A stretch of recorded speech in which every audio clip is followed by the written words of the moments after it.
ধন্যবাদ। আমি ইলেক্ট্ৰিক মিডিয়াৰ জৰিয়তে আমি এখন লিষ্ট প্ৰকাশ কৰা আমাৰ দৃষ্টিগোচৰ হৈছে।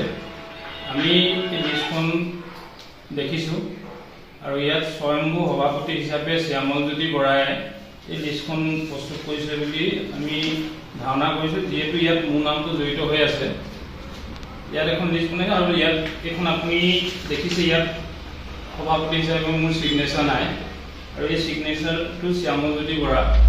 গতিকে তেখেতে মোৰ আজ্ঞাতে বা সংগঠনৰ এনে ধাৰণাৰ ওপৰত মানে তেওঁ কি লিষ্ট প্ৰস্তুত কৰিছে তাৰ কাৰণে মই জ্ঞাত নহয় আৰু এই বিষয়ত আমি চুতীয়া জাতি যুৱ সন্মিলন জড়িত নহয়। চুতীয়া জাতি যুৱ সন্মিলন যিহেতু জনসাধাৰণৰ চুতীয়া জনগোষ্ঠীৰ কাৰণে কাম কৰি আছে, গতিকে এই বিষয়টো একেবাৰে জড়িত নহয়। আৰু তেওঁ এজন স্বয়ম্ভূ সভাপতি, তেওঁ বিভিন্ন সময়ত পইচা কেলেংকাৰী জড়িত হৈ আছে।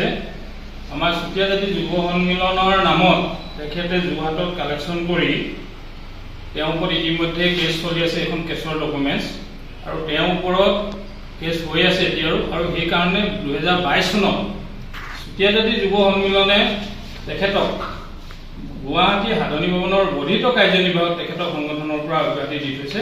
আৰু গতিকে তেওঁ পুনৰ এনেকুৱা কামত জড়িত হোৱাটো আমি তীব্ৰভাৱে সকীয়াই দিছোঁ যে তেওঁ এইবিলাক কাম বিৰত থাকক।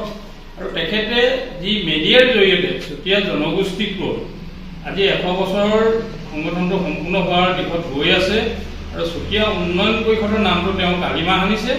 এই গোটেই প্ৰক্ৰিয়াটোত আজি আমাৰ ঐতিহাসিক যিবিলাক সম্পদ আৰু যিবিলাক জনগোষ্ঠীয় বিভিন্ন জিলাত ঐতিহাসিক কামবিলাক 90% কাম খুব সুচাৰুৰূপে হৈ আছে আৰু এই চৰকাৰখনৰ দিনত 90% কাম সম্পূৰ্ণ হোৱাৰ দিশত গৈছে। তেনে সময়ত জনগোষ্ঠীটো ভাৱমূৰ্তি জনসাধাৰণৰ মাজত হেয় প্ৰতিপন্ন কৰিবলৈ যি প্ৰয়াস কৰিছে, এইটো অত্যন্ত নিন্দনীয়।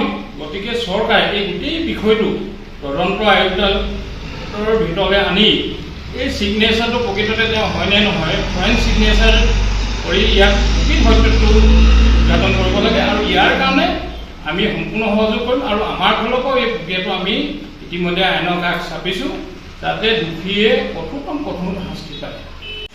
আৰু এই লিষ্টখনত তেওঁ যিহেতু মিছেছৰ নামটো আমি প্ৰথমতে দেখিছোঁ আৰু গোটেই লিষ্টখন যোৰহাটত তেওঁ সম্পূৰ্ণ পৰিয়ালকেন্দ্ৰিক এখন লিষ্ট প্ৰস্তুত কৰি জড়িত হৈ আছে আৰু বিভিন্নজনৰ পৰা পইচা তোলাৰ অভিযোগ মাজে মাজে আহি আছে।